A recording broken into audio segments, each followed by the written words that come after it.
अच्छा, बिस्मिल्लाहिर्रहमानिर्रहीम। ये हेलो, आवाज़ आ रही है? सबको क्लियर है? Yes sir. सर क्लियर है, क्लियर। Yes sir. ठीक है, तो इस सब्जेक्ट का असल में जो स्टार्टिंग लेक्चर है वो ये है, इंट्रोडक्शन टू फाउंडेशन। ठीक है, इसमें फाउंडेशन की इंट्रोडक्शन है, थोड़ा सा इंट्रोडक्शन है, फिर उसके बाद फाउंडेशन की जो टाइप्स है वो है, फिर उसके बाद रिक्वायरमेंट्स और वो चीज़ें हो सकती है नेक्स्ट क्लास में आ जाए। ठीक है, तो सबसे पहले इस फिगर के बारे में आपको नजर आ रहे हैं फिगर्स? कुछ आइडिया बन रहा है क्या दिखा रहा है? जी सर, नजर आ रहा है। ये फाउंडेशन दिखा रहे सर, ये shell foundation, deep foundation. Exactly first जो लेफ्ट साइड पे ये पिक्चर है, ये एक बिल्डिंग है, लेकिन अमूमन हमें जो बिल्डिंग नजर आता है उसमें हमें फाउंडेशन नजर नहीं आता। क्लियर है? उसमें हमें फाउंडेशन नजर नहीं आता, हमें ऊपर वाला बिल्डिंग यानी जमीन के ऊपर जो बिल्डिंग है वो हमें नजर आता है। क्लियर है? और उस ऊपर वाले बिल्डिंग को क्या कहते हैं? सुपर स्ट्रक्चर कहते हैं। ठीक है, इस बिल्डिंग या इस सुपर स्ट्रक्चर के नीचे भी एक स्ट्रक्चर होता है जिसको सब स्ट्रक्चर कहते हैं। ठीक है, यानी ग्राउंड सरफेस के नीचे जो पोर्शन है किसी बिल्डिंग का उसको क्या कहते हैं? सब स्ट्रक्चर। ठीक है,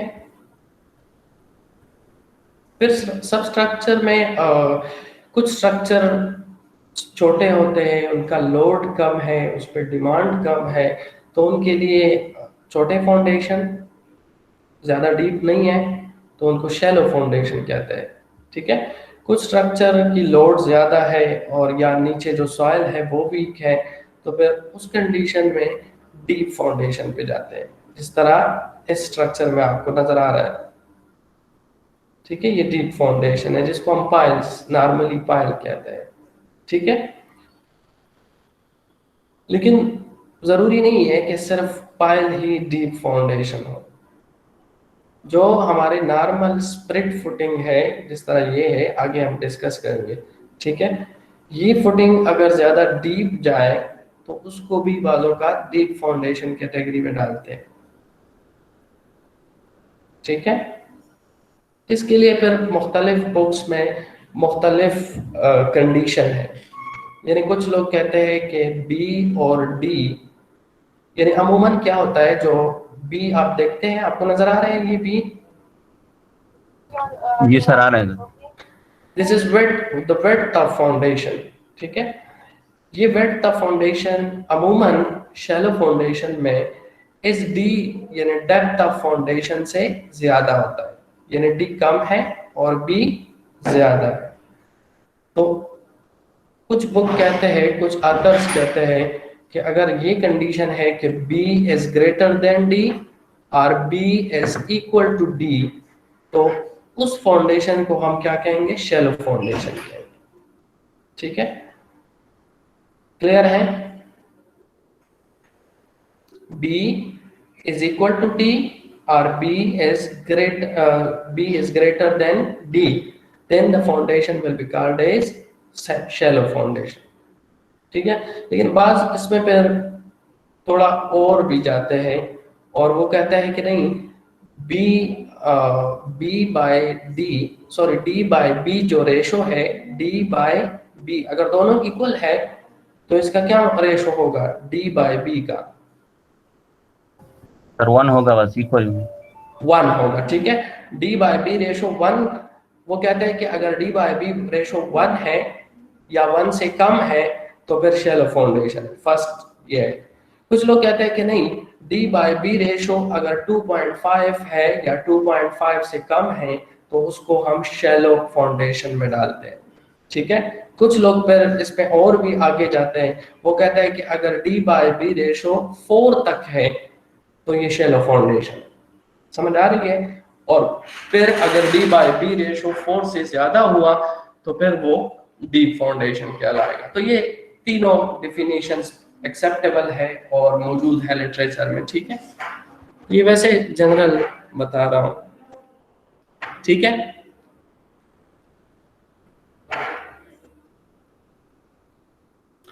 अच्छा, इस लेक्चर के जो कंटेंट्स है इसमें सिर्फ दो चीज़ें हमने डिस्कस करनी है, फाउंडेशन की डिफिनीशन और फिर डिफरेंट टाइप्स ऑफ फाउंडेशंस। सबसे पहले फाउंडेशन का कंसेप्ट थोड़ा समझे कि कंसेप्ट क्या है, यानी फाउंडेशन हम क्यों देते हैं। कुछ आइडिया है? बिल्डिंग्स या स्ट्रक्चर या मशीन या रोड, इन तमाम स्ट्रक्चर्स को हम फाउंडेशन क्यों प्रोवाइड करते हैं, कोई आइडिया है?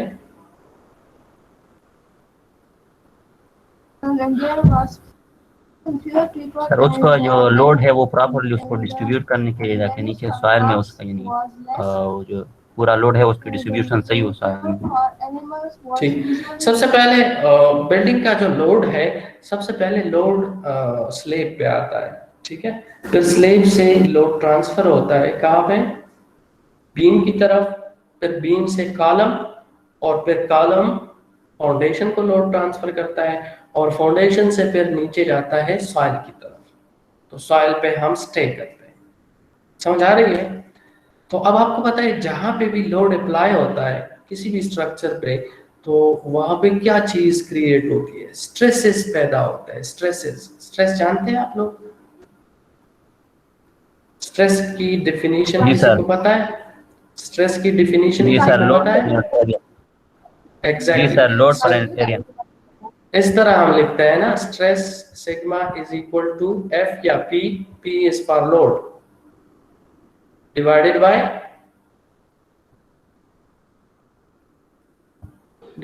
एरिया। एरिया। Exactly, area.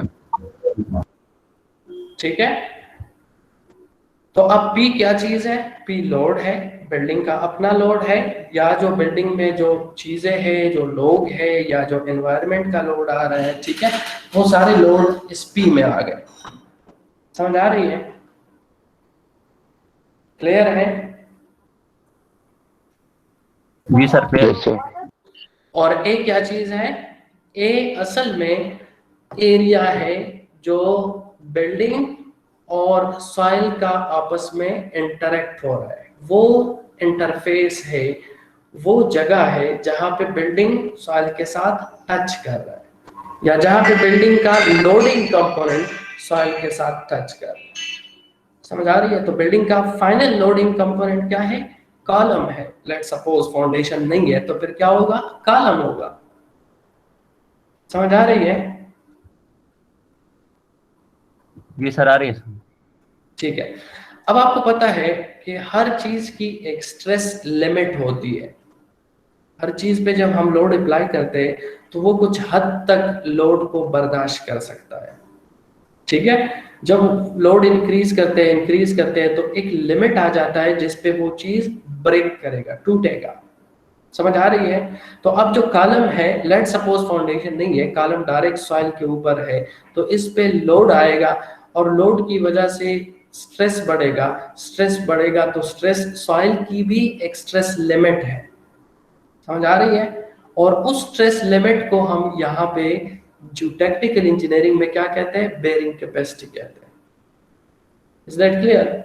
उस स्ट्रेस लिमिट को बेयरिंग कैपेसिटी कहते हैं, ठीक है। कि सॉइल क्या इतना स्ट्रेस जो है सॉइल बर्दाश्त कर सकता है, अगर इससे बढ़ जाए तो फिर बर्दाश्त नहीं करेगा और ये फेल हो जाएगा। फेल मीन के बिल्डिंग कोलैप्स हो जाएगा। Is that clear? तो अब हम फाउंडेशन क्यों देते हैं, रीजन क्या है? अब अगर इस फार्मूले को देखें तो इसमें P is directly proportional to stress, यानी लोड जितना ज्यादा होगा उतना स्ट्रेस भी ज्यादा पैदा होगा। तो अगर बहुत बड़ा बिल्डिंग बन रहा है तो उसका तो बहुत ज्यादा स्ट्रेस होगा, ठीक है। अगर फाउंडेशन नहीं है तो फिर क्या होगा? सॉइल की स्ट्रेस लिमिट तो इतनी नहीं है, बेयरिंग कैपेसिटी तो इतनी नहीं है, तो फिर क्या होगा? फेल हो जाएगा, ठीक है। दूसरा चीज जो इस फार्मूले में है वो A है, क्रॉस सेक्शनल एरिया, या वो एरिया, यहाँ पे देखिए ये फाउंडेशन है और ये सॉइल है, इनका ये एरिया। समझ आ रही है? तो अगर फाउंडेशन नहीं है, सिर्फ कॉलम है, तो गौर करें इसमें एरिया कितना होगा। ये डायरेक्ट हम कॉलम सॉइल के ऊपर रख रहे हैं, ये सॉइल है, नीचे सॉइल है, ऊपर कॉलम है, इसके ऊपर P लोड आ रहा है। समझ आ रही है? तो इसका एरिया ये है, लेट सपोज ये अगर गोल है तो ये इतना एरिया है। Is that clear? जी सर। अब इस फार्मूले में लोड तो कांस्टेंट है, बिल्डिंग का जो भी लोड है वो लोड हर सिचुएशन में होगा, चाहे हम बिल्डिंग फाउंडेशन प्रोवाइड करें या प्रोवाइड ना करें, ठीक है। एरिया इस सूरत में कम है। अगर इसके बजाय हम इसको ऐसा करें, लेट सपोज इस कॉलम को एक ऐसे चीज के साथ कनेक्ट करें, तो अब सॉइल और कॉलम के जो इंटरेक्टिंग एरिया है वो अब देखिए वो एरिया कितना बढ़ गया, ये एरिया हो गया, ये टोटल एरिया। समझ आ रही है? Is that clear? जी सर, आ रही समझ। अगर ये एरिया बढ़ गया तो फार्मूले पे क्या इफेक्ट होगा? एरिया इंक्रीज करने से स्ट्रेस कम होगा। स्ट्रेस कम हो जाएगा। तो स्ट्रेस हमने कम करना है, कितना कम करना है? ताकि जितना स्ट्रेस सॉइल बर्दाश्त कर सकता है वहां तक हम ले आए। तो पूरा ये जो फाउंडेशन डिजाइन है, ये पूरा ये सिनारियो है, ये किस्सा है। समझ आ रही है? तो फाउंडेशन का साइज आप जितना बढ़ाएंगे, विड्थ बढ़ाएंगे, एरिया ज्यादा कवर करेंगे, एरिया ज्यादा कवर करने से स्ट्रेस कम हो जाएगा जो फाउंडेशन की तरफ से आ रहा है, ठीक है। तो अकॉर्डिंगली रेजिस्टिंग जो स्ट्रेस है जिसको बेयरिंग कैपेसिटी कहते हैं वो एक्सेप्टेबल हो जाएगा, यानी ये जो ऊपर स्ट्रेस है वो उस बेयरिंग कैपेसिटी की वजह से कंट्रोल हो जाएगा और बिल्डिंग जो है वो ऊपर स्टैंडिंग हालत में आ सकेगी। Is that clear? Yes sir. जी सर, क्लियर है। फाउंडेशन की बेसिक रिक्वायरमेंट या बेसिक जो नीड है वो ये है, ठीक है। तो अब इसकी डिफिनीशन देखिए, ये पहले मैंने आपको थोड़ा कंसेप्ट देना। It is the interface between super structure, ठीक है, या other load carrying component like machinery, tower, pipes, tanks, ठीक है, एटसेट्रा, एंड सॉइल। यानी फाउंडेशन इज एन इंटरफेस, ये फाउंडेशन, ठीक है। This foundation is an interface between what? Between soil, ठीक है, and super structure which is this one, ठीक है। इन दोनों के आपस में जो दरमियानी इंटरफेस है उसको हम फाउंडेशन कहते हैं। फंक्शन क्या है? फंक्शन यही है जो इस फार्मूले से मैंने आपको समझाया, ठीक है। लेकिन अदर वर्ड्स में यहाँ पे देखिए, the function of foundation is to transmit to and into the underlying soil or rock the load supported by it and its self weight, ठीक है। फंक्शन ये है कि वो लोड जो इस बिल्डिंग का है या जो बिल्डिंग में जो चीजें हैं, जो लोग हैं, जो बिल्डिंग का टोटल लोड है उसको सपोर्ट करना है किस चीज ने? सॉइल ने, ठीक है। तो सॉइल सपोर्ट कर सकता है, नॉर्मल कंडीशन में नहीं कर सकता अगर हम फाउंडेशन प्रोवाइड नहीं करेंगे, क्योंकि एरिया कम है। एरिया कम है तो उससे स्ट्रेस ज्यादा आएगा, ठीक है। तो उस रीजन के लिए फाउंडेशन देते हैं और फाउंडेशन का मकसद या फंक्शन या पर्पस यही है। Is that clear? Yes sir. जी सर, क्लियर। नेक्स्ट हम जाते हैं हमारा जो सेकेंड टॉपिक है टाइप्स ऑफ फाउंडेशन की तरफ, ठीक है। टाइप ऑफ फाउंडेशन में ऑलरेडी थोड़ा बहुत डिस्कस कर चुका हूँ, लेकिन यहाँ पे देखें शैलो फाउंडेशन। शैलो किस चीज को कहते हैं? जो ज्यादा डीप ना हो, ठीक है, जो ज्यादा डीप ना हो। क्लियर है? तो शैलो फाउंडेशन का मतलब है वो फाउंडेशन जो बहुत ज्यादा डीप ना हो, ठीक है। उसके लिए for shallow foundation the depth to width ratio of footing D by B is less than or equal to 2.5 but may be somewhat more। may be somewhat more का क्या मतलब है? ये वही बात है जो मैंने आपको पहले बताया कि इसमें 3 मुख्तलिफ राइज है या आइडियाज है। कुछ लोग कहते हैं कि D by B should be less than or equal to 1, कुछ लोग कहते हैं नहीं 1 से ज्यादा भी शैलो फाउंडेशन हो सकता है। कहाँ तक? वो कहते हैं कि 2.5 तक शैलो फाउंडेशन। फिर आगे कुछ कहते हैं कि नहीं 4 तक, लेकिन मैक्सिमम या फाइनल लिमिट 4 है। अगर 4 से ज्यादा है तो फिर उसको हम डीप फाउंडेशन कहते हैं। डी बाई बी समझ गए या नहीं? यहाँ पे D by be clearly mention है, आपको नजर आ रहा होगा। जी सर, क्लियर। जी सर। तो तीनों ठीक है, डी बाई बी 1 भी ठीक है, डी बाई बी 2.5 भी ठीक है। मैक्सिमम जो है वो कितना है? डी बाई बी 4 है, यानी 4 तो लास्ट लिमिट है। 4 से ज्यादा हुआ डी बाई बी तो फिर वो डीप फाउंडेशन में आएगा, ठीक है। इसी तरह यहाँ पे देखिए, इसमें 4 ही गिवन है जो लास्ट है। For deep foundation the length यानी एल बाई बी, यहाँ पे लेंथ यूज हो रहा है, यहाँ पे डेप्थ यूज हो रहा है। दोनों एक ही चीज है, लेकिन लिंक इसलिए यूज कर रहे हैं या लिख रहे हैं कि ये चूंकि डीप फाउंडेशन पायल है, तो पायल के केस में उसको हम पायल का लिंक कहते हैं। समझ आ रही है?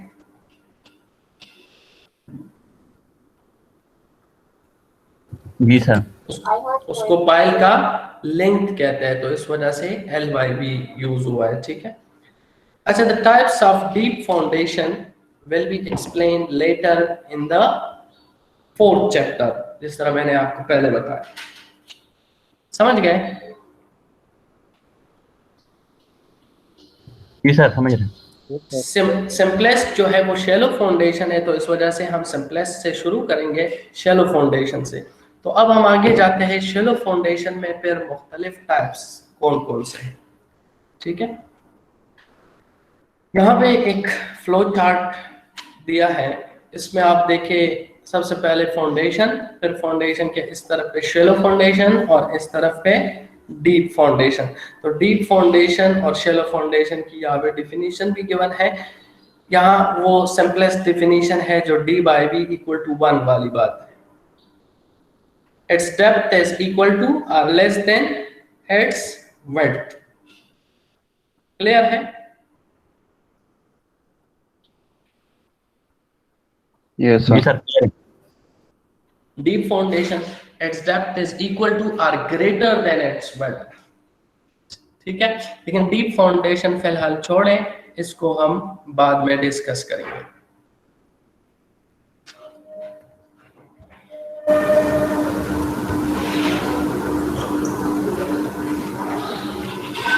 अच्छा स्टूडेंट्स, थोड़ा एक जरूरी कॉल आ रहा है, तो इस वजह से काइंडली 5 मिनट आप वेट करें, ठीक है। ठीक है सर।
Hello, welcome back.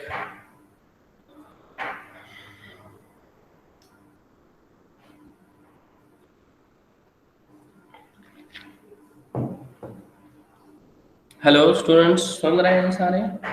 जी सर, सुन रहे हैं।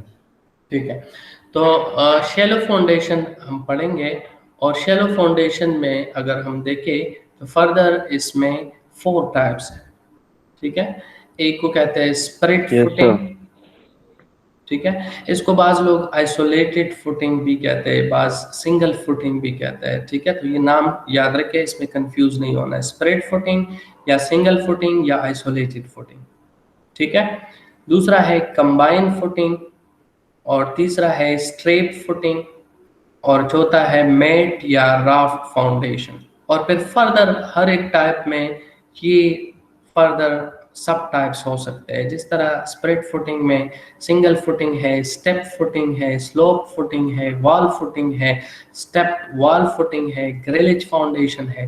कंबाइन में रेक्टेंगुलर कंबाइन भी हो सकता है, ट्रेपेजॉइडल कंबाइन भी हो सकता है, कॉलम और वॉल के दोनों कंबाइन हो सकते हैं। ठीक है, और स्ट्रेप तो अलग चीज़ है। मेट और राफ्ट में 3 किस्म के हैं, solid slab system, beam slab system, cellular system.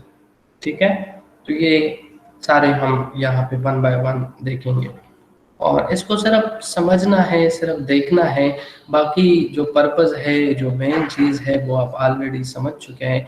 इसके सिर्फ अगर आप पिक्चर भी देखेंगे तो आपको ये क्लियर हो जाएंगे। ठीक है, क्लियर है? जी सर। तो ये सारे शैलो फाउंडेशन है। यहाँ पे इस पिक्चर में देखें, इसमें अगेन ये जो तकरीबन green green type green colour है ना, ये आपको नजर आ रहा है? ग्रीन कलर है ये कलर, तकरीबन पर्पल है, बिल्कुल पर्पल है, लाइट पर्पल है। ठीक है, तो ये जो लाइट पर्पल कलर है, ये क्या शो कर रहा है? ये कॉलम शो कर रहा है। ये कॉलम है, ये भी कॉलम है, ये भी कॉलम है, यहाँ पे ये कॉलम है, ये कॉलम, ये प्लान है। प्लान आप जानते हैं ना? क्लियर है Yes, सबको? sir. ये याद Purple रखे, type. ये याद रखे, सिविल इंजीनियर के लिए ये बहुत ज़्यादा ज़रूरी है कि प्लान क्या चीज़ होता है। ठीक है, टॉप व्यू, प्लान का मतलब है टॉप व्यू। ठीक है, तो ये टॉप व्यू है। किसी बिल्डिंग के कॉलम्स और दीवारें वगैरह हम ऊपर से देख रहे हैं। ठीक है, तो ऊपर से कॉलम देखेंगे तो इस तरह हमें नजर आएगा। ये क्या चीज़ है? ये वॉल है। ठीक है, अब फाउंडेशन जो शैलो फाउंडेशन के टाइप्स हमने ऊपर बयान किए हैं या नाम बताए हैं, वो सारे नाम यहाँ पे मेंशन है। ये देखिए, एक कॉलम है और इसका इर्द गिर्द ये क्या चीज़ है? ये इसका फुटिंग है या फाउंडेशन, टॉप से हम देख रहे हैं। ठीक है, समझ आ रहा है? जी हेलो, सर, आ रहे हैं। आ तो रहा है सर, इसको clear। इसको हम क्या कहेंगे? इसको स्प्रेड फुटिंग या आइसोलेटेड फुटिंग या सिंगल फुटिंग। ठीक है, ये वाला सिर्फ आइसोलेटेड, स्प्रेड या सिंगल। लेकिन स्प्रेड में चूंकि वॉल भी आता है तो इस वजह से स्प्रेड नहीं लिखा है, यहाँ पे आइसोलेटेड फुटिंग लिखा है। आइसोलेटेड मीन के सिर्फ एक कॉलम के लिए है ये फाउंडेशन। ठीक है, ये वाला अगर आप देखें 2 कॉलम है, इस तरह 3 भी इकट्ठे हो सकते हैं। ठीक है, इस तरह ये भी 2 कॉलम, ये जो फाउंडेशन है ये भी 2 कॉलम के लिए बना है। ठीक है, तो इनको क्या कहेंगे? इन दोनों को कंबाइंड फुटिंग। समझ आ रही है? Sir. क्लियर है? Yes, sir, clear. अच्छा, अब ये जो कंबाइन है, ये कंबाइन sir. रेक्टेंगुलर शेप के है दोनों। आपको अगर आप नजर आ रहे हैं तो ये दोनों क्या है? रेक्टेंगुलर शेप के कंबाइन फुटिंग है। बाज़ औक़ात इस तरह कंबाइन भी हो सकते हैं। यहाँ देखिए, ये कॉर्नर में लेट सपोज इसको ट्राई करते हैं।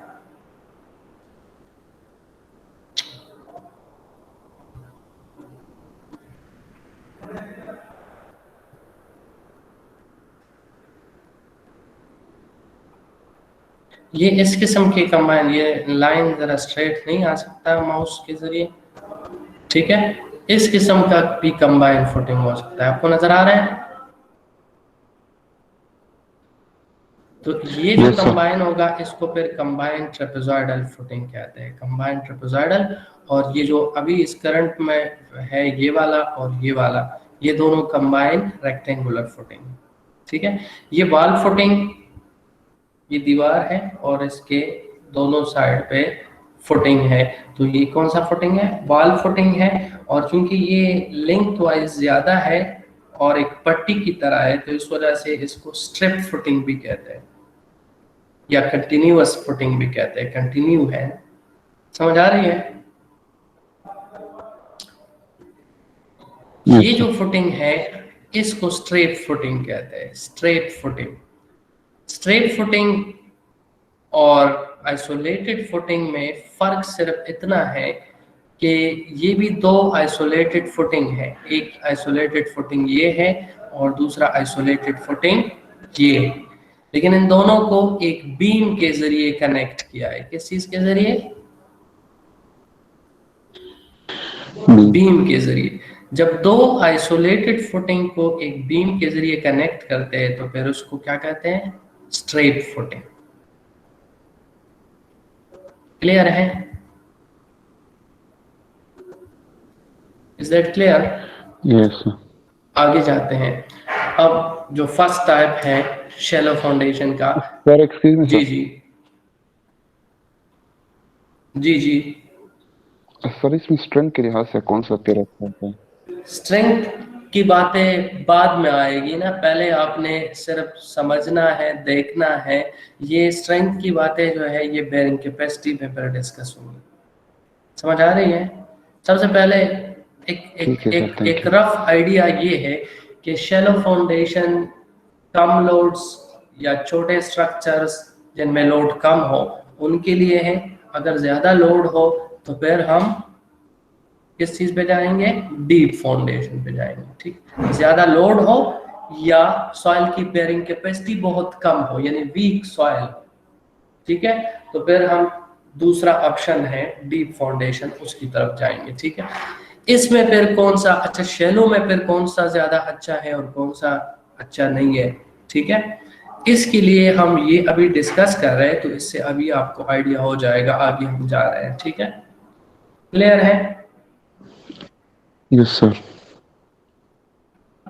हमेशा इंजीनियर की कोशिश ये होनी चाहिए कि स्ट्रक्चर सिंपलेस्ट हो, स्ट्रक्चर सबसे सिंपलेस्ट हो। सेफ्टी तो इम्पोर्टेंट है, सेफ्टी तो आपको पता है, सेफ्टी के बगैर तो चारा नहीं है, ठीक है। सेफ होना तो मस्ट है, सेफ होने के लिए तो हम डिजाइन कर रहे हैं, ठीक है। लेकिन साथ में और चीजें हैं, और चीजें क्या है? इकोनॉमिकल हो, ज्यादा खर्चा उस पर ना आए, ठीक है। सिंपलेस्ट हो, आसान हो, ताकि कंस्ट्रक्शन में कोई प्रॉब्लम ना हो। समझ आ रही है? ये चीजें तो सबसे पहले सिंपलेस्ट ऑप्शन देखेंगे। अगर उससे रिक्वायरमेंट फुलफिल होती है तो फिर आगे कॉम्प्लेक्स फाउंडेशन की तरफ जाने की जरूरत नहीं है। लेकिन अगर सिंपलेस्ट पे काम नहीं हो सकता, समझ आ रही है? सिंपलेस्ट पे काम नहीं हो सकता तो फिर मजबूरन आगे जाना पड़ेगा। Is that clear? क्लियर है? Yes, sir. तो सबसे पहले स्प्रेड फुटिंग। ये स्प्रेड का नाम ही बेसिक कंसेप्ट है। स्प्रेड का क्या मतलब है? स्प्रेड करना, मुंतशिर करना। समझ आ रही है? यानी स्प्रेड फुटिंग का मकसद क्या है? जो लोड्स या जो स्ट्रेस आ रहा है, जो स्ट्रेस आ रहा है उसको स्प्रेड करे, इक्वली स्प्रेड करे ग्राउंड के ऊपर, सॉइल के ऊपर। समझ आ रही है? So spread footing are those which spread the superimposed load of wall or column over a larger area. Clear है? Which spread the superimposed load of wall or column over a larger area. Spread footing support either a column or wall. ठीक है? या तो column से load आएगा या दीवार से आएगा, दो चीजें हैं, वॉल से आएगा या कॉलम से। अच्छा, स्प्लिट फुटिंग में फिर फर्दर ये टाइप्स जो प्रीवियस स्लाइड पे ऑलरेडी बता चुका हूँ। Single footing for column, step footing for a column, slope footing for a column, wall footing without step, step footing for wall in Greenwich foundation. ठीक है, सबसे पहले इस फिगर में आप देखिए, आपको कुछ चीजें क्लियर हो जाएगी। इसमें जो पहला फिगर है दरमियान में, ये जो स्क्वायर है ये क्या चीज शो कर रहा है? कॉलम। ये कॉलम है। ये जो छोटा स्क्वायर है ये कॉलम है, और ये बड़ा स्क्वायर जो है ये फुटिंग है। समझ आ रही है? ये प्लान है नीचे, और इसके ऊपर ये एलिवेशन में इस तरह है। तो ये देखिए कॉलम, और फिर इसके नीचे ये फुटिंग। ठीक है, तो ये जो फर्स्ट वन है ये single footing for a column, simplest footing ये है। ठीक है, इज दैट क्लियर? जी सर, यस सर।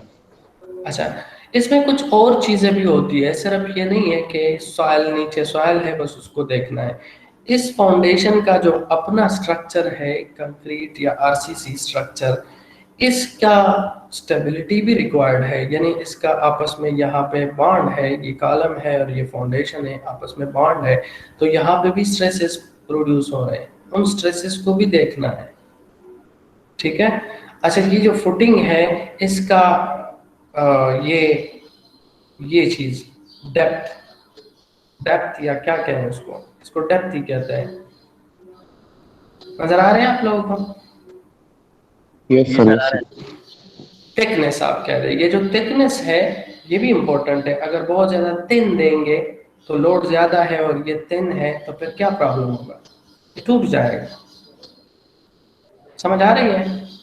तो बहुत ज्यादा थिन भी नहीं दे सकते, थिकनेस भी इम्पोर्टेंट है, इस चीज की थिकनेस। ठीक है, तो अगर लोड ज्यादा है, सिंगल फुटिंग है, एक ही कॉलम है लेकिन लोड ज्यादा है, तो थिकनेस बहुत ज्यादा बड़ा देना पड़ेगा। समझ आ रही है? थिकनेस बड़ा देने से मकसद नुकसान क्या होगा? किस चीज का नुकसान होगा? शाबाश। कंक्रीट ज्यादा खर्च होगा ना, कंक्रीट ज्यादा खर्च होगा तो मतलब है कास्ट ज्यादा है, इकोनॉमिकल नहीं होगा सर। इकोनॉमिकल नहीं होगा। तो फिर किसी फाउंडेशन को इकोनॉमिकल बनाने के लिए, चूंकि मसला तो ज्यादातर इस जगह पे है, यहाँ पे जो कॉलम और फुटिंग का जॉइंट है ये जगह ज्यादा होना चाहिए। ठीक है, तो इस वजह से इस फाउंडेशन को फिर इस तरीके से बनाते हैं। समझ आ रही है? जो बॉटम है वो ज्यादा थिक नहीं है, ठीक है, लेकिन फिर चूंकि कॉलम और फुटिंग के दरमियान का जो जॉइंट है वहां पे स्ट्रेसेस ज्यादा है, तो उसको कंट्रोल करने के लिए यहाँ पे स्टेप्स दिया है ताकि यहाँ पे थिकनेस बढ़ जाए। तो यहाँ पे कंक्रीट भी बढ़ जाएगा, यहाँ पे रिक्वायर्ड नहीं है, इसी तरह यहाँ पे भी रिक्वायर्ड नहीं है। तो ये कंक्रीट बचाने के लिए इस तरह स्टेप फाउंडेशन भी बना सकते हैं। क्लियर है? Yes sir. तो इसको कहते हैं स्टेप आइसोलेटेड फुटिंग। ये सिर्फ आइसोलेटेड फुटिंग है या स्प्रेड फुटिंग है, ये स्टेप्ड है। और इसी मकसद के लिए दूसरा ऑप्शन ये भी है, मकसद यही है कि कंक्रीट बचाना है, इसके लिए स्लोप भी कर सकते हैं, स्टेप कर दे या स्लोप कर दे। ठीक है, समझ आ रही है? Yes sir. सर तीनों तो एक जैसे स्ट्रेंथ देगा ना सर? बिल्कुल बिल्कुल, स्ट्रेंथ सेम होगा, सिर्फ इसमें फायदा ये है कि इसमें एक्स्ट्रा कंक्रीट जो इसमें हम लगा रहे हैं उसको हम बचाने की कोशिश कर रहे हैं। ठीक है, जी sir. So this is single या स्प्रेड फुटिंग। ठीक है, सिंगल आइसोलेटेड फुटिंग। अच्छा, वॉल फुटिंग की तरफ देखें, ये वॉल फुटिंग है। अगेन अगर वॉल पे बहुत ज्यादा लोड, ये वॉल है आपको नजर आ रहा है और ये इसका फुटिंग है। ठीक है, क्लियर है? Yes sir, yes sir. ये प्लान में हम देखेंगे तो इस तरह ये वॉल दरमियान में और साइड्स पे ये फुटिंग है।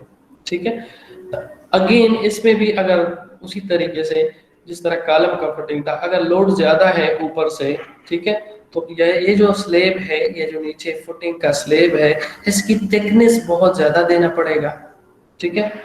फुल थिकनेस ज्यादा करेंगे तो फिर मसला क्या होगा, कंक्रीट बहुत ज्यादा खर्च होगा, ठीक है। तो कंक्रीट को कम करने के लिए, कंक्रीट को बचाने के लिए, कास्ट को बचाने के लिए ये भी कर सकते हैं।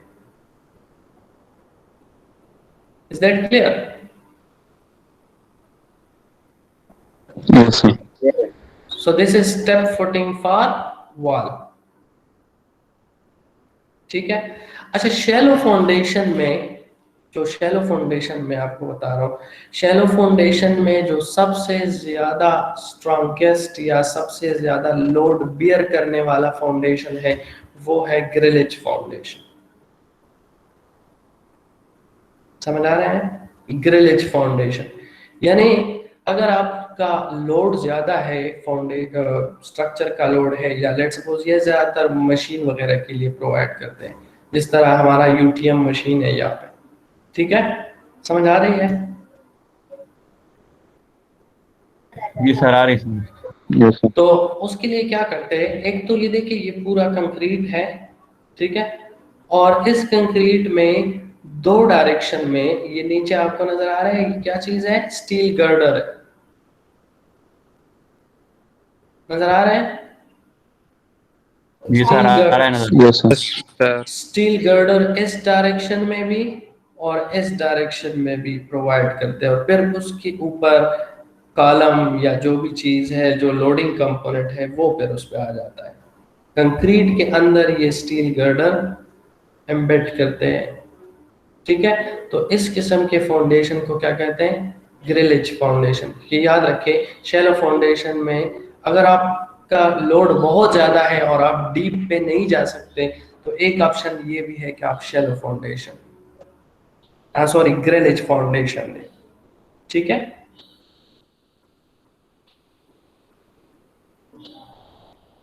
Is that clear? The last one. Yes, sir. Yes, sir. Next है कंबाइन फुटिंग की तरफ जाते हैं। कंबाइन फुटिंग, अगेन ये पिक्चर आपको नजर आ रहा है, छोटा है लेकिन इसको जरा गौर से देखें, नजर आ रहा है? ये लेट्स सपोज Yes, sir. किसी बिल्डिंग का प्लान है और इस प्लान में ये प्लस सिंबल जो है, ये सारे कॉलम्स, कॉलम्स वो जगह है जहां पे लोड आ रहा है, ठीक है। तो हर कॉलम के लिए आपने क्या करना है, फाउंडेशन देना है, ठीक है। अब मसला ये है कि तमाम कॉलम्स पे लोड इक्वल नहीं है, तमाम कॉलम्स पे लोड सेम नहीं आ रहा है, किसी कॉलम पे लोड ज्यादा है, किसी कॉलम पे लोड कम है, समझ आ रही है? जी सर। तो फिर उस कंडीशन में अनइक्वल कॉलम लोड्स है, अनइक्वल कॉलम लोड्स है, तो अनइक्वल कॉलम लोड्स के लिए फिर क्या करना होगा, जिस कॉलम पे ज्यादा लोड आ रहा है उसके फुटिंग का एरिया ज्यादा होना चाहिए, ठीक है। कंसेप्चुअली तो यही है कि जिस पे ज्यादा लोड आ रहा है उसका फुटिंग ज्यादा, ब्रेड उसकी ज्यादा होनी चाहिए, ठीक है। जिस पे कम आ रहा है उसकी ब्रेड फुटिंग छोटा होना चाहिए, क्लियर है? तो उस कंडीशन में हम फिर क्या करते हैं, क्योंकि डिफरेंट है तो डिफरेंट कॉम्बिनेशन को, ये डिफरेंट जो लोड कॉम्बिनेशन है डिफरेंट कॉलम्स पे, उसको इक्वेट करने के लिए, यूनिफॉर्म बनाने के लिए क्या करते हैं, 2 या 3 या ज्यादा कॉलम आपस में कनेक्ट करते हैं। कनेक्ट करने का मतलब है कि उनके लिए एक ही फुटिंग बना लेते हैं, समझ आ रही है? जिस तरह यहाँ पे आपको नजर आ रहा है, जब उनके लिए एक फुटिंग बनाएंगे तो एक फुटिंग बनाने से फायदा क्या होगा, यहाँ पे लेट सपोज लोड कम है और यहाँ पे लोड ज्यादा है, ठीक है, समझ आ रही है? लेकिन ये दोनों कॉलम जो है ये इस एक कंबाइंड फुटिंग पे आ रहा है, ठीक है। तो उनका लोड एक ही फुटिंग की तरफ ट्रांसफर होगा, तो फिर जब ग्राउंड की तरफ वो प्रेशर जाएगा तो प्रेशर फिर यूनिफॉर्म हो जाएगा इस फुटिंग की वजह से। Is that clear? Combined footing की वजह से वो प्रेशर या वो स्ट्रेस जो है वो यूनिफॉर्म हो जाएगा, और यूनिफॉर्म प्रेशर का फायदा क्या है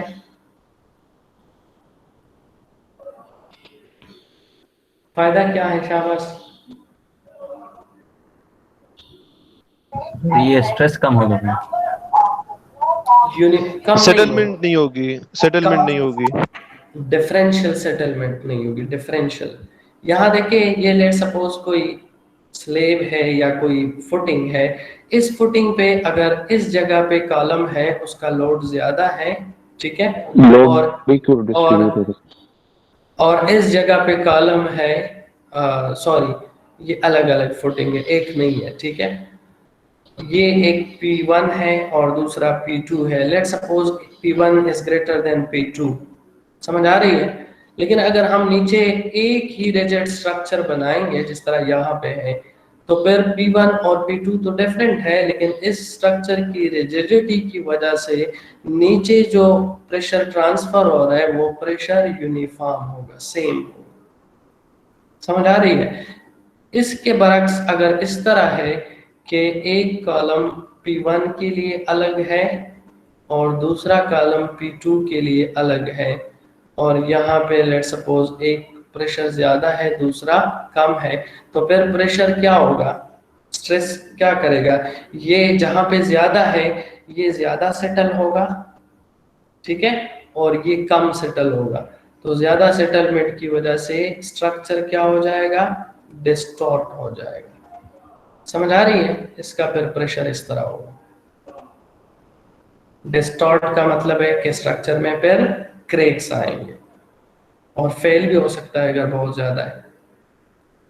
समझ आ रही है। इस किस्म के सेटलमेंट को क्या कहते हैं, डिफरेंशियल सेटलमेंट।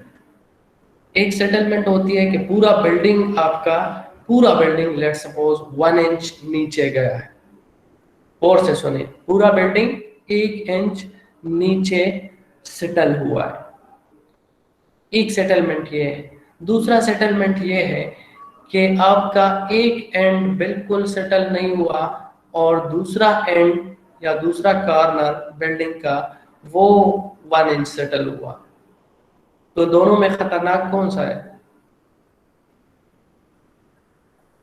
और ये जो एक हुआ है एक तरफ जो हुआ, ये एक साइड सेटल हुआ है। एग्जैक्टली एक साइड सेटल हुआ दूसरा साइड सेटल नहीं हुआ, तो ये ज्यादा खतरनाक है। इस सेटलमेंट को क्या कहते हैं, डिफरेंशियल सेटलमेंट कहते हैं, ठीक है। ये किस चीज की वजह से आया, अनइक्वल कॉलम लोड्स की वजह से आया या नॉन यूनिफॉर्म सॉइल प्रेशर की वजह से आया, ठीक है। तो इसको कंट्रोल करने के लिए क्या करते हैं, फाउंडेशन को कंबाइन करते हैं, कुछ फाउंडेशंस को कंबाइन करते हैं, ठीक है। एक ये रीजन है। दूसरा रीजन भी है, वो भी मैं बताता हूँ, लेकिन पहले एक ये रीजन। यहाँ देखें जरा, it may not be possible to place column at the center of a spread footing if they are at the property line near mechanical equipment locations are irregularly spaced. अच्छा, अब ये चीज अगर प्रॉपर्टी लाइन पे है, property line जानते हैं, boundary पे, प्रॉपर्टी लाइन जानते हैं, बाउंड्री लाइन समझो, लास्ट कॉर्नर।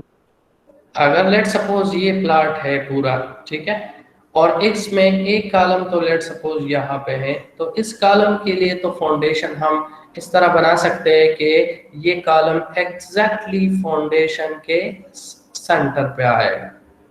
समझ आ रही है, फुटिंग के बिल्कुल सेंटर पे आ जाएगा। लेकिन लेट सपोज यहाँ पे जो कॉलम है वो हम यहाँ पे बना रहे हैं प्रॉपर्टी लाइन पे, ठीक है। तो अब इसके लिए फाउंडेशन यहाँ बाहर तो नहीं निकाल सकते ना, समझ आ रही है। अगर कॉलम सेंटर पे आना है तो फिर फाउंडेशन बाहर निकालना है, तो बाहर तो और प्रॉपर्टी है, किसी और की प्रॉपर्टी है, हमारी तो नहीं है, ठीक है। तो फिर उस कंडीशन में क्या करना पड़ेगा, अगर नहीं निकाल सकते और फाउंडेशन सिर्फ इस साइड पे बनाएंगे अलग फाउंडेशन या और से देके, अगर हम इस तरह फाउंडेशन बनाते हैं, नजर आ रहे हैं, जी सर आ रहे हैं। अगर फाउंडेशन हम इस तरह बनाते हैं तो फिर इसमें क्या होगा, ये फाउंडेशन बजाते खुद इसके एक साइड पे लोड है दूसरे साइड पे लोड नहीं है, तो ये टेंट हो जाएगा, ये फाउंडेशन टेंट हो जाएगा। समझ आ रही है। तो इस टेंट को कंट्रोल करने के लिए हम क्या करते हैं, ये दोनों फाउंडेशन आपस में कनेक्ट करते हैं। समझ आ रही है। कंबाइन करते हैं, ये वाला फाउंडेशन और ये वाला फाउंडेशन कंबाइन करते हैं, तो इस सूरत में फिर क्या आ जाता है, कंबाइन फुटिंग। तो ये कंबाइन फिर डिफरेंट तरीकों से हो सकता है, रेक्टेंगुलर जो यहाँ इस फिगर में शो हो रहा है ये भी हो सकता है, ट्रेपेजॉइडल भी हो सकता है, और बाज़ औक़ात अगर रेक्टेंगल और ट्रेपेजॉइडल नहीं करते तो फिर एक ऑप्शन ये भी है कि इसको हम, इसका ये एज, इस फाउंडेशन का ये एज हम कनेक्ट करें इस फाउंडेशन के साथ through a beam. Is that clear? Yes, sir. यानी फुल कंबाइन भी कर सकते हैं, एक ही फुटिंग दोनों के लिए बनाए, ठीक है। और अगर फुल कंबाइन नहीं करते तो एटलीस्ट एक बीम हम प्रोवाइड करें, बीम प्रोवाइड करें तो ये भी, ये क्या हो जाएगा, टेल्ट होने से बच जाएगा। समझ आ रही है? Yes, sir. तो ये कंबाइन फुटिंग इस वजह से आया है। अब क्लियर हो गया? Yes, sir. Clear है। अच्छा, columns located off center will usually result in a non-uniform soil pressure। जिस तरह यहाँ पे ये जो कॉर्नर पे कॉलम है, इस पे कॉलम फुटिंग के सेंटर पे नहीं है, ऑफ सेंटर है, ठीक है। तो इसकी वजह से फिर नॉन यूनिफॉर्म प्रेशर नीचे डेवलप होगा और ये कॉलम क्या हो जाएगा, नॉन यूनिफॉर्म प्रेशर की वजह से टिल्ट हो जाएगा। To avoid the non uniform soil pressure, an alternative is to enlarge the footing and place one or more of the adjacent columns in the same line on it, जिस तरह ये, ठीक है, क्लियर है? Sir ये तो ये sir ये इक्वल कॉलम लोड्स ये वाला प्रेफरेबल है कि ये अनइक्वल वाला? देखिए ये प्रेफरेबल तो इक्वल है, हम तो चाहते हैं कि इक्वल हो, लेकिन ये तो डिमांड है। डिमांड मीन कि ये बिल्डिंग की रिक्वायरमेंट है कि उसमें लेट सपोज एक कॉर्नर पे वाटर टैंक बन रहा है, दूसरे कॉर्नर पे तो हम वाटर टैंक नहीं बना सकते। समझ आ रही है? जी सर। एक बिल्डिंग में एक ही जगह पे वाटर टैंक आएगा ना, हर कॉलम पे तो वाटर टैंक नहीं आएगा। तो एक जगह पे आ रहा है तो जिस जगह पे आ रहा है उन कॉलम्स पे लोड ज्यादा हो जाएगा, बाकी पे लोड कम है, अनइक्वल है। तो इस अनइक्वल को फिर कंट्रोल करने के लिए ये तरीकेकार आप यूज करते हैं, ठीक है। ये मैंने सिर्फ एक एग्जांपल दी, यानी ये डिमांड है। डिमांड मीन कि रिक्वायर्ड है, बिल्डिंग की रिक्वायरमेंट है, बिल्डिंग इस तरह चाहता है, तो हम तो बिल्डिंग की रिक्वायरमेंट फाउंडेशन की खातिर चेंज नहीं कर सकते, उस रिक्वायरमेंट के लिए हमने फाउंडेशन डिजाइन करनी है। Is that clear? जी सर क्लियर है। अच्छा, फिर कंबाइन फुटिंग में दो मैंने आपको ऑलरेडी बता दिया, रेक्टेंगुलर कंबाइन है और ट्रेपेजॉइडल कंबाइन। बाज लोग ये स्ट्रेट फुटिंग जो मैंने यहाँ पे बता दिया, ये भी बाज लोग कंबाइन फुटिंग में डालते हैं और हो सकता भी है कंबाइन में आप डाल सकते हैं, लेकिन यहाँ पे मैंने अलग दिया है, ठीक है। ये भी कंबाइन है असल में, ठीक है। तो रेक्टेंगुलर कंबाइन या ट्रेपेजॉइडल कंबाइन, ये देखे दोनों, ये यहाँ देखे एक कॉलम और दूसरा कॉलम। लेट सपोज ये वाला जो कॉलम है, नजर आ रहा है आपको, ये जो कॉलम है ये प्रॉपर्टी लाइन पे है, ये बिल्कुल बाउंड्री पे है, तो हमारे पास यहाँ पे बाहर की तरफ जगह नहीं है, इसमें कोई मसला नहीं है, इस कॉलम में कोई मसला नहीं है, इसके लिए हम आइसोलेटेड फुटिंग बना सकते हैं, ठीक है। लेकिन इसकी प्रॉब्लम को सोल्व करने के लिए हमने इन दोनों का फाउंडेशन कंबाइन किया है और रेक्टेंगुलर तरीके से, ठीक है। क्लियर है? सर ये कंबाइन किस तरह, ये किस चीज से, किस जरिए से किया है सर? समझ नहीं आया क्वेश्चन, समझ नहीं आया, जरा दोबारा। सर आप जो कह रहे हैं कि इन दोनों को कंबाइन किया है, सर ये जो कंबाइन हुआ है ये किस जरिए से किया है सर? किस जरिए से कंबाइन किया है, क्या मतलब है किस जरिए से? सर आपने जो इधर ये लाइन ड्रा किया है ना नीचे जो प्लेन में है सर, तो ये इसके लिए सर ये क्या यूज करते हैं? बस कंक्रीट ही यूज करते हैं इनको कंबाइन करने के लिए? कंक्रीट ही है, हाँ ना, कंक्रीट है। एक कंक्रीट स्ट्रक्चर आरसीसी है या पीसीसी है, ये कंप्लीट एक स्ट्रक्चर बन गया। अगर अलग अलग बनाएंगे तो अलग अलग भी नीचे क्या चीज है, हमेशा कंक्रीट ही होता है। ठीक है, तो एक कंक्रीट का एक स्लेब बन जाएगा, बस इन दोनों कॉलम के नीचे एक स्लेब बन जाएगा ये। ठीक है, तो ये इस तरह भी हो सकता है और इस तरह भी हो सकता है, लेकिन ट्रेपेजॉइडल पे ज्यादातर लोग इसलिए नहीं जाते कि कंस्ट्रक्शन में फिर प्रॉब्लम होता है। कंस्ट्रक्शन मीन पे फील्ड में जो लेबर है, वो लेबर हो सकता है वो सही तरीके से ट्रेपेजॉइडल शेप बना ना सके। ठीक है, तो इस वजह से रेक्टेंगुलर ज्यादा प्रेफरेबल है। ठीक है, ठीक है सर, क्लियर। थर्ड टाइप है स्ट्रेप फुटिंग। यहाँ देखिए, if the independent footings of two columns are connected by a beam, it is called a straight footing, जिस तरह मैंने पहले बता दिया। ठीक, a straight footings may be used where the distance between the column is so great that a combined trapezoidal footing becomes quite narrow with high bending moment. In that case, each column is provided with its independent footings and a beam is used to connect the two footings. ये जिस तरह मैंने last slide पे आपको समझाया, ये वाला let's suppose यहाँ देखें इसको, ये जो कॉलम है, ये कॉलम कॉर्नर पे है और ये दरमियान में है। ठीक है, नजर आ रहा है सबको? हेलो जी सर, आ रहे हैं। ये फिगर नजर आ रहा है, ये वाला? जी आ रहा है।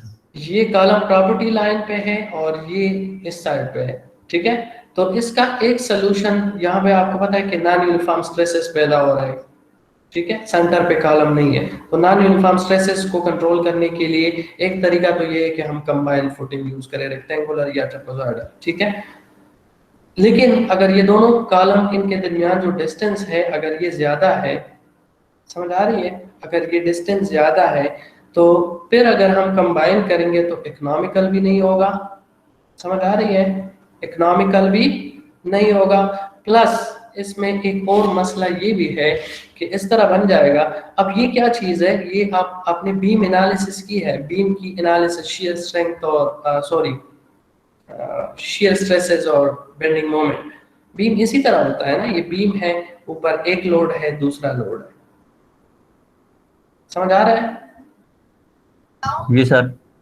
अब अगर बीम के ऊपर ये लोड ज्यादा है और इनके दरमियान ये डिस्टेंस बढ़ जाता है, यानी डिस्टेंस ज्यादा करेंगे, तो प्रॉब्लम क्या क्रिएट होगा दरमियान में? बीम एनालिसिस आप ऑलरेडी स्ट्रक्चर एनालिसिस में पढ़ चुके हैं। दरमियान में क्या प्रॉब्लम होगा? बेंडिंग मोमेंट बहुत ज्यादा बढ़ जाएगा, स्पेन ज्यादा होगा, मोमेंट ज्यादा प्रोड्यूस, बेंडिंग मोमेंट बहुत ज्यादा क्रिएट हो जाएगा। तो बेंडिंग मोमेंट को कंट्रोल करने के लिए फिर आप क्या करेंगे? बहुत ज्यादा रीइंफोर्समेंट आप यूज करेंगे। ठीक है, और इसी तरह शियर की रिक्वायरमेंट भी ज्यादा होगी, तो थिकनेस भी आप बहुत ज्यादा बढ़ाएंगे। ठीक है, अगर आप कंट्रोल करना चाहते हैं तो इसके बजाय दूसरा ऑप्शन, फिर इकोनॉमिकल ऑप्शन ये है कि आप इसको ना बढ़ाएं। ठीक है, टोटल ना बढ़ाए, बस इस कॉलम के लिए अलग फाउंडेशन, सही फाउंडेशन जो इसकी रिक्वायरमेंट है वो, और इसके लिए अलग, और इन दोनों कॉलम्स को एक बीम के जरिए कनेक्ट करें। बजाय पूरा आप एक ही तरह बनाते हैं तो इसको शॉर्ट करके बीम बनाएं। समझ आ रही है? तो बीम के जरिए उसका जो बेंडिंग मोमेंट का मसला है वो भी हल हो जाएगा, जो नॉन यूनिफॉर्म स्ट्रेसेस का प्रॉब्लम है वो भी सॉल्व हो जाएगा, और आपका सोल्यूशन फिर इकोनॉमिकल है। समझ आ रही है? तो इस किस्म के फुटिंग को फिर क्या कहते हैं? Strap footing. लेकिन ये याद रखें, ये स्ट्रेप फुटिंग सिंपलेस्ट नहीं है, इसका कंस्ट्रक्शन सिंपल नहीं है।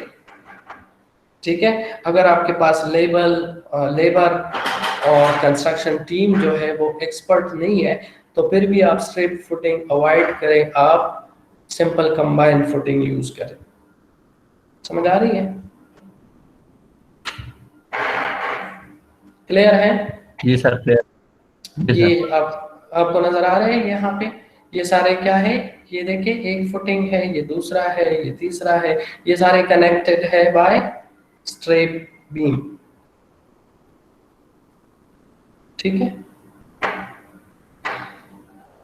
क्लियर है? Yes sir. जी सर। अच्छा, ये प्रॉब्लम, ये कंबाइंड फुटिंग का जो प्रॉब्लम है, ये हमें तब आता है, ये याद रखिए, जब इसेंट्रिकली लोडेड कॉलम्स हो, जहां पे इसेंट्रिकली लोडेड कॉलम, इसेंट्रिकली एक कंसेंट्रिक कॉलम होता है, ये कंसेंट्रिक कॉलम फाउंडेशन के बिल्कुल सेंटर पे, फुटिंग के सेंटर पे कॉलम है, तो इसको कंसेंट्रिक कॉलम या कंसेंट्रिक लोड कहते हैं। ठीक है, जब फाउंडेशन के एक साइड पे हो लोड या कॉलम, तो फिर उसको क्या कहते हैं, एसेंट्रिक कॉलम। ठीक है, तो कंबाइन का प्रॉब्लम या स्ट्रेट फुटिंग का प्रॉब्लम उस वक्त आएगा, यानी आप उस वक्त प्रोवाइड करेंगे जब आपके पास एसेंट्रिकली लोडेड कॉलम। क्लियर है? इज दैट जी सर, क्लियर? क्लियर। लास्ट जो टाइप है शैलो फाउंडेशन में, उसको मेट या राफ्ट फाउंडेशन कहते हैं। ठीक है, मेट या राफ्ट फाउंडेशन कहीं देखा है आपने?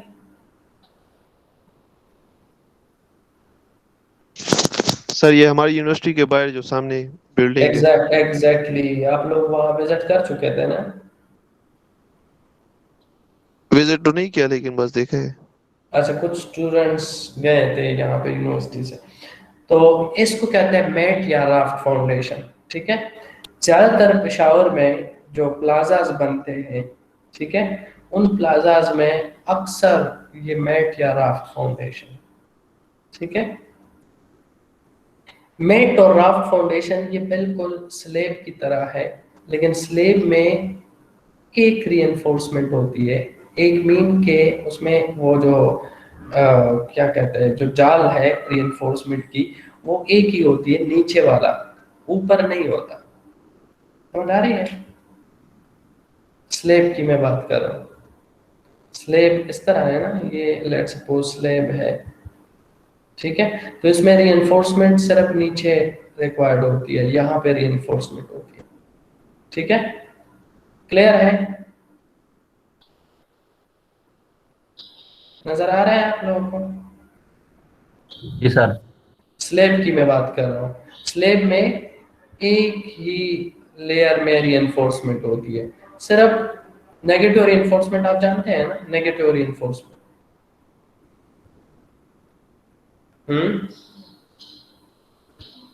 नेगेटिव रीइंफोर्समेंट जानते हैं? No sir. No sir. जो ऊपर रीइंफोर्समेंट देते हैं उसको नेगेटिव रीइंफोर्समेंट कहते हैं, जो नीचे रीइंफोर्समेंट है उसको पॉजिटिव रीइंफोर्समेंट कहते हैं, बीम या स्लेब में। ठीक है, तो सिर्फ आपके जो बीम्स है, सॉरी कॉलम्स है, कॉलम के ऊपर यहाँ पे छोटा सा रीइंफोर्समेंट देता है, बाकी पूरे स्लेब में सिर्फ एक जाल होता है नीचे, डबल जाल नहीं है। समझ आ रही है? जबकि ये जो मेट फाउंडेशन है या राफ्ट फाउंडेशन है, इसमें डबल रीइंफोर्समेंट है, ऊपर भी रीइंफोर्समेंट होगी और नीचे भी रीइंफोर्समेंट होगी। समझ आ रही है? यस सर, बीम की तरह सर। बीम की तरह, बिल्कुल। लेकिन बीम में भी जो बेंडिंग वाला रीइंफोर्समेंट है वो तो सिर्फ नीचे है, ऊपर तो सिर्फ वो एंकर है। समझ आ रही है? बीम यस में भी सर।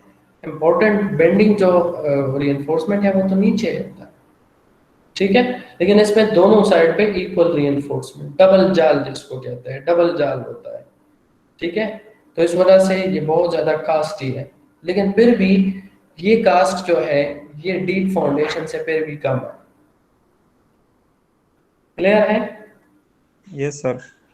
अच्छा, a mat or raft foundation is combined footing, ये जरा और से सुने कि किस कंडीशन में मेट या राफ्ट फाउंडेशन यूज होगा।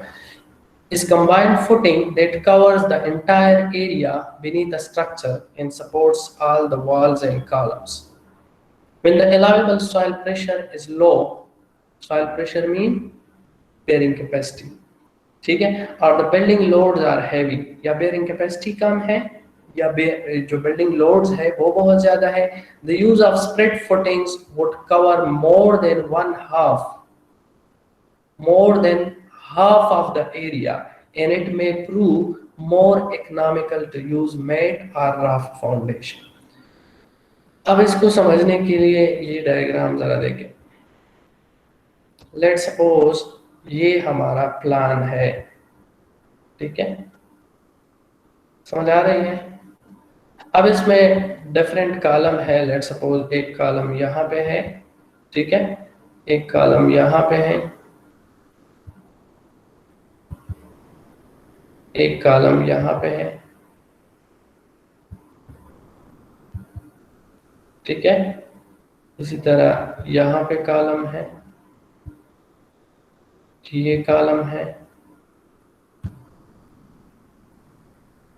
ये कॉलम है। नजर आ रहे हैं आप लोगों को? Yes sir. और ये कॉलम है। ये सारे लेट सपोज कॉलम्स हैं। तो मैंने आपको पहले क्या कहा था कि सबसे सिंपलेस्ट सोल्यूशन तो ये है कि हम आइसोलेटेड फुटिंग, ठीक है। अगर लेट सपोज नीचे जो सॉइल है उसकी बेयरिंग कैपेसिटी कम है, यानी वीक सॉइल है, ठीक है, या जो फाउंडेशन है हेवी फाउंडेशन है, यानी उसके लोड ज्यादा है, ठीक है, तो फिर प्रॉब्लम क्या होगा, हम फाउंडेशन किस लिए देते हैं कि स्ट्रेस को विद इन एक्सेप्टेबल लिमिट ले आए। समझ आ रही है? ठीक है, स्ट्रेस को विद इन एक्सेप्टेबल लिमिट ले आए। और स्ट्रेस पहले आपको बता चुका हूं कि stress is equal to P by A. समझ आ रही है? पी बाय ए, यानी एरिया ऑफ फुटिंग जितना बढ़ाएंगे तो स्ट्रेस कम होता जाएगा। समझ आ रही है?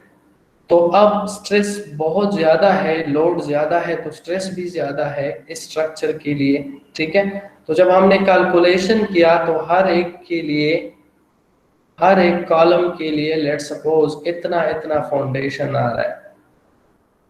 जरा गौर करें, कैलकुलेशन किया तो हर एक फाउंडेशन, हर एक कॉलम के लिए ये फाउंडेशन आ रहा है अगर हम आइसोलेटेड देना चाहते हैं। नजर आ रहा है? Yes sir.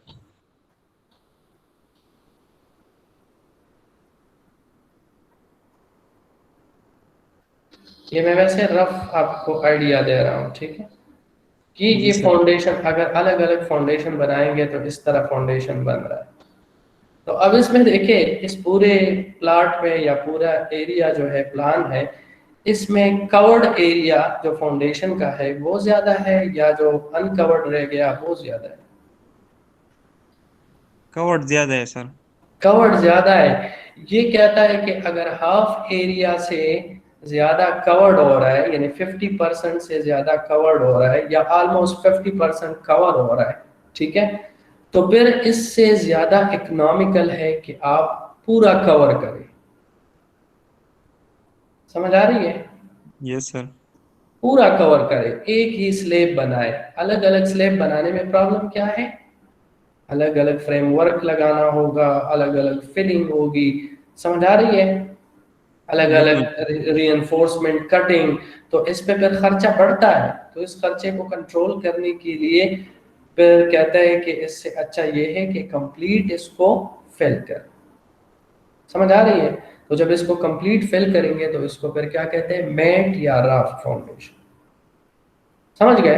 लेकिन फिर भी बाज आतर कहते हैं कि नहीं, ये तो मैट और राफ्ट का तो यही आइडिया है, इसी कंसेप्ट पे लोग बनाते हैं, ठीक है, और यही प्रैक्टिस भी है।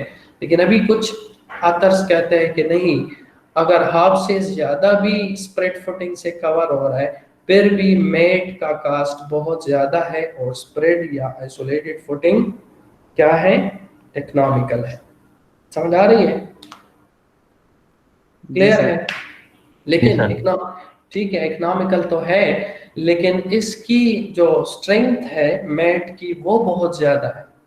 स्ट्रेंथ इसकी ज्यादा है और स्प्रेड या आइसोलेटेड की स्ट्रेंथ इतनी नहीं है, कैपेसिटी उसकी कम है। इसकी कैपेसिटी ज्यादा। ठीक है, तो अगर आपके पास और भी प्रॉब्लम है, जिस तरह लेट्स सपोज सॉइल की बेरिंग कैपेसिटी भी कम है, वीक सॉइल है, ठीक है, या पानी का भी प्रॉब्लम है, वाटर टेबल भी अबव है, ठीक है, सीपेज भी हो सकता है, ठीक है, या आपने क्या कहते हैं अंडरग्राउंड जो बेसमेंट है वो बेसमेंट भी आपने बनाना है, तो फिर बेस्ट ऑप्शन ये है कि मैट या राफ्ट फाउंडेशन आप यूज करें इन तमाम कंडीशन में। सॉइल वीक है, बेसमेंट भी बनाना है, ठीक है, सॉइल वीक है, बेसमेंट भी बनाना है, या वाटर का प्रॉब्लम है, तो फिर उन तमाम कंडीशन में चाहे अनइकोनॉमिकल भी हो, मैट फाउंडेशन फिर best option. Is that clear? जी सर। अच्छा, फिर इसमें मैट में फिर डिफरेंट टाइप्स है। एक को कहते हैं सॉलिड स्लेब सिस्टम, दूसरे को कहते हैं बीम स्लेब सिस्टम, ठीक है, और तीसरा है सेलुलर सिस्टम। ये 3 किस्म के मैट हो सकते हैं। सॉलिड स्लेब सिस्टम का क्या मतलब है, यहाँ फिगर में देख के आपको ज्यादा क्लियर हो जाएगा। ये सॉलिड स्लेब है, पूरा एक स्लेब, ठीक है, और फिर जहां जहां पे कॉलम्स है वो कॉलम निकले हुए हैं, नजर आ रहे हैं? Yes sir. जी सर। और बीम स्लेब या स्लेब बीम, ये इसमें स्लेब भी है और इसमें बीम भी है, समझ आ रही है? जी सर। ये ज्यादातर फिर किस सूरत में होगा, ये वो सिचुएशन है कि अगर लेट सपोज इस पे लोड ज्यादा है और इस पे कम है, और इस स्लेब से यानी सिर्फ स्लेब से कंट्रोल नहीं हो सकता, तो फिर आप बीम देते हैं, ठीक है। या वो वाली बात हो गई कि अगर हम स्लेब से कंट्रोल कर रहे हैं तो स्लेब का जो थिकनेस है वो बहुत ज्यादा बड़ा देना होगा, तो उसको बच करने के लिए कंक्रीट और रेनफोर्समेंट को कम करने के लिए हम क्या देते हैं, बीम देते हैं। तो ये फिर स्लेब बीम राफ्ट फाउंडेशन होगा, ठीक है, क्लियर है? Yes sir. और थर्ड जो सेलुलर राफ्ट है या सेलुलर मैट फाउंडेशन है, वो ये है। सेल का मतलब है ये बेसमेंट के सूरत में बहुत ज्यादा फिजिबल है।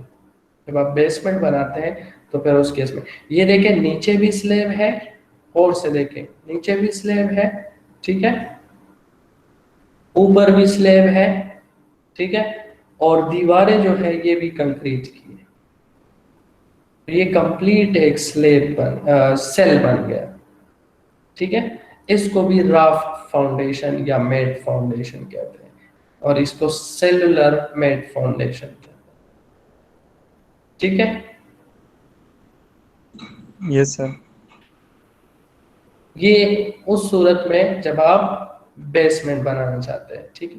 अच्छा, ये याद रखिए, ये बीम जो यहाँ पे आपको नजर आ रहा है, अगर ये वाला ऑप्शन है और लेट सपोज आप बेसमेंट बना रहे हैं, तो फिर ये बीम जरूरी नहीं है कि ये बाहर की तरफ यानी ऊपर की तरफ निकले हुए हो, आप नीचे की तरफ भी बना सकते हैं। जिस तरह यहाँ पे अगर आपको नजर आ रहा है ये भी बीम है, ठीक है, लेकिन ये नीचे की तरफ है। तो बेसमेंट को स्मूथ बनाने के लिए बीम जो है वो नीचे हो सकते हैं। अगर बेसमेंट नहीं है या जो बेसमेंट का लेवल है ऊपर है, आपने फिलिंग भी करना है, तो फिर भी ये एक्सेप्टेबल है, फिर आप इसके ऊपर फिलिंग करें, फ्लोर अलग बनाए, ठीक है, क्लियर है? Yes sir. So these were all the shallow foundation. Now if you have any question in shallow foundation,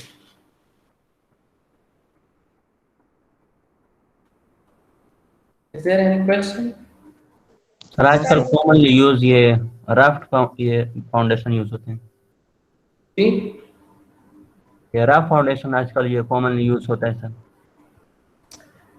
यहाँ पेशावर में ज्यादातर राफ्ट या मैट फाउंडेशन लोग यूज करते हैं। उसका रीजन ये है कि जो स्प्रेड फुटिंग है या आइसोलेटेड फुटिंग है, उससे लोड जो है वो कवर कंट्रोल नहीं हो सकता, ठीक है, और डीप फाउंडेशन पे लोग जाना नहीं चाहते, ठीक है। तो उन दोनों सूरतों में फिर जो फिजिबल ऑप्शन है वो क्या है, राफ्ट फाउंडेशन बनाना। राफ्ट फाउंडेशन या जो मेट फाउंडेशन है उसका कंस्ट्रक्शन भी सिंपल है, ठीक है। सिंपल इस हवाले से कि अगर आप स्प्रेड फुटिंग अलग अलग बनाएंगे तो उसमें फिर और बहुत ज्यादा रिक्वायरमेंट आ जाती है, समझ आ रही है। यस और सर। इसके इसके अलावा जो राफ्ट फाउंडेशन है या मेट फाउंडेशन है ये आपको एक एक्स्ट्रा फैसिलिटेट भी करता है। एक्स्ट्रा फैसिलिटेशन ये है कि सीपेज जो नीचे से हो सकता है वो भी कंट्रोल हो सकता है राफ्ट या इसके जरिए, ठीक है। और जो आपकी बेसमेंट है, बेसमेंट के लिए फ्लोर भी प्रोवाइड हो जाता है। तो इस वजह से ये ज्यादातर लोग आजकल ज्यादातर ये मेट या राफ्ट यूज होता है, ठीक है। जी सर, ये क्लियर है। Any other question? सर ये बेरिंग कैपेसिटी का कॉन्सेप्ट जरा समझाएं। बेरिंग कैपेसिटी का कंसेप्ट नेक्स्ट चैप्टर में है, ठीक है। ठीक है सर, ठीक। हाँ, उसमें पूरा डिटेल है, डिटेल कंसेप्ट आपने समझना है, फिर उस पे प्रॉब्लम्स है, डिजाइन है। एक चीज याद रखिए कि जो टेक्निकल इंजीनियरिंग या जो technical design is something else and structure design is something else. समझ आ रही है?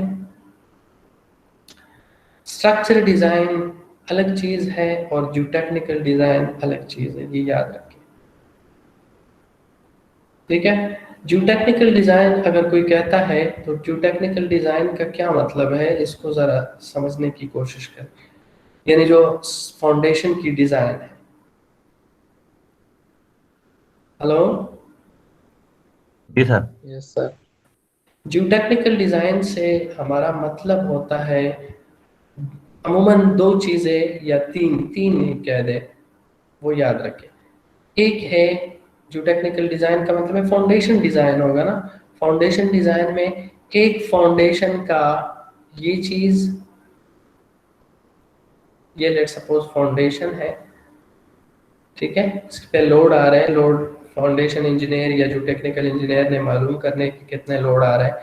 एक ये चीज मालूम करना है कि ये कितना दे वेट, ठीक है। दूसरा लेट सपोज ये सॉइल है, ये कॉलम बाहर गया, ठीक है। दूसरा ये चीज मालूम करना है कि ये कितना है,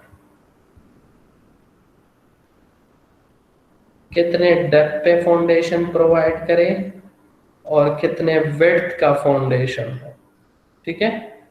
इसको डेप्थ ऑफ फाउंडेशन डीएफ कहते हैं, ठीक है। जी सर। तो ये दो चीजें ज्यादा इंपॉर्टेंट है जो टेक्निकल डिजाइन में। जो टेक्निकल डिजाइन में हम रीइंफोर्समेंट के बारे में नहीं पढ़ेंगे कि कितना रीइंफोर्समेंट रिक्वायर्ड है और कहाँ कहाँ पे प्रोवाइड करें, वो स्ट्रक्चर इंजीनियर का काम है, चाहे फाउंडेशन में क्यों ना हो, ठीक है। लेकिन वो स्ट्रक्चर इंजीनियर।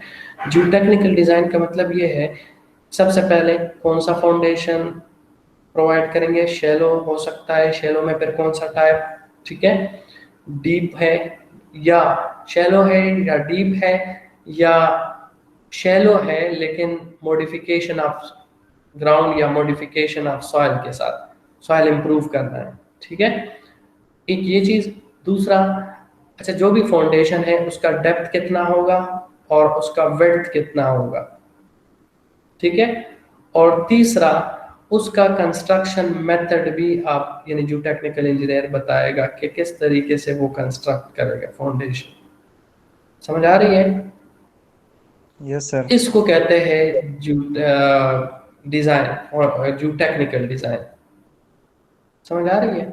वो स्ट्रक्चर डिजाइन है कि ये फाउंडेशन है, इसका ब्रेड्थ इतना है, इसका हाइट इतना है, इसमें कितनी रीइंफोर्समेंट होगी, यहाँ पे कितनी होगी, यहाँ पे कितनी होगी, वो फिर स्ट्रक्चर डिजाइन,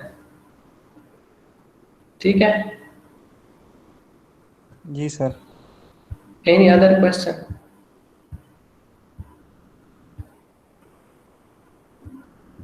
क्लियर है सर। अच्छा, अगर क्लियर है तो I think this is enough for today. इंशाल्लाह नेक्स्ट क्लास में हम फाउंडेशन के कुछ और रिक्वायरमेंट है वो डिस्कस करेंगे, ठीक है?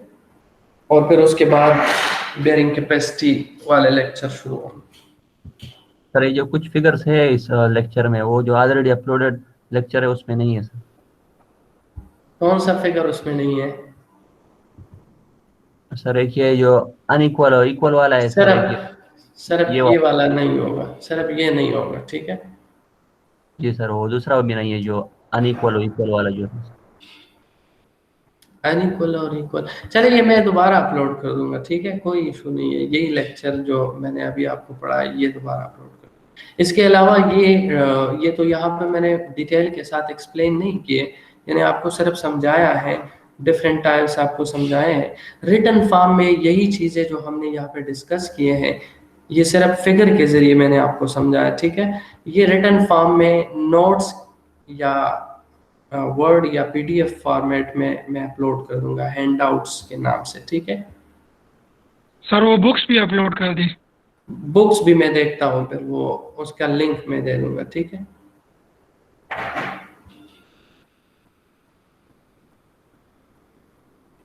Okay, thank you, thank you. अच्छा, एक बात यार, लास्ट थिंग प्लीज। हेलो जी सर। जी सर। सारे स्टूडेंट जितने सर। मौजूद हैं सब ये चैट में आप अपना रजिस्ट्रेशन नंबर लिखें अटेंडेंस के लिए, दूसरे का ना लिखे, सिर्फ अपना लिखे, क्योंकि चैट में जो भी चीज़ आप लिखते हैं उसके साथ आपका नाम ऑटोमेटिकली आता है। आप सिर्फ उसमें अपना रजिस्ट्रेशन नंबर लिखे जिससे मैं आपकी इस क्लास की अटेंडेंस लगाऊंगा, ठीक है? पूरा रजिस्ट्रेशन नंबर लिखे, बस SU1701 इस तरह। सारे स्टूडेंट्स रजिस्ट्रेशन नंबर लिखने के बाद आप लीव कर सकते हैं। Okay, thank you.